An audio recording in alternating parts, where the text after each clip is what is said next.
President Trump has been very clear. He is committed to NATO. He stated that clearly. At the same time, he has clearly stated that NATO allies need to invest more. President Trump is having an impact. NATO allies have heard the president loud and clear, and now NATO allies are stepping up. So that's the Secretary General from NATO saying President Trump's tough talk has strengthened the alliance.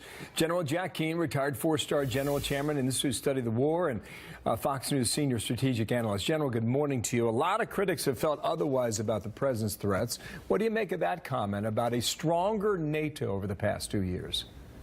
Well, I think that's absolutely right on the mark. And at the July summit in NATO last summer, the president unequivocally gave his support to NATO in full throttle, and also said that he would stand behind Article 5, obviously, which is an attack on one nation, requires a response from all NATO members.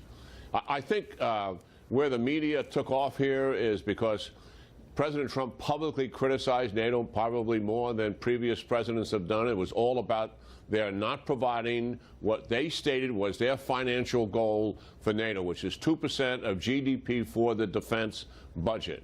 And he hammered that home time and time again.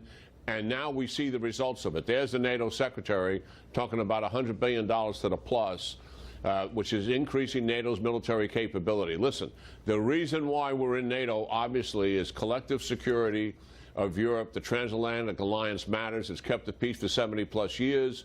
The president recognizes that. Every member of his national security team that I have spoken to, and I think I've talked to all of them in the last 2 years, are strong supporters of the United States being in NATO. All right, here's more from Fox News Sunday about the threat, well, the statement, rather, I should say, directed toward Russia.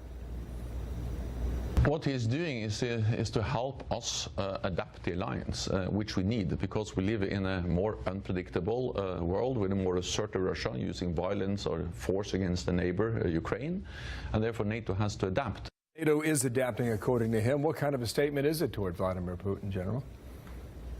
Well, certainly, Vladimir Putin has looked at a couple of things that really get his attention.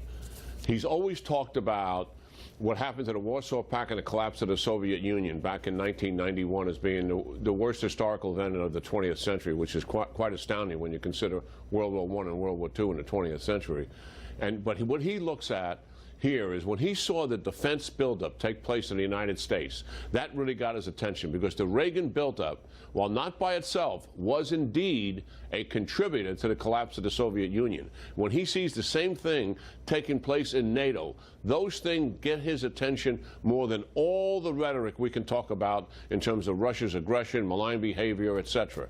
This gets his attention because this is real military capacity we're talking about here. Very interesting. Good analysis there. Quick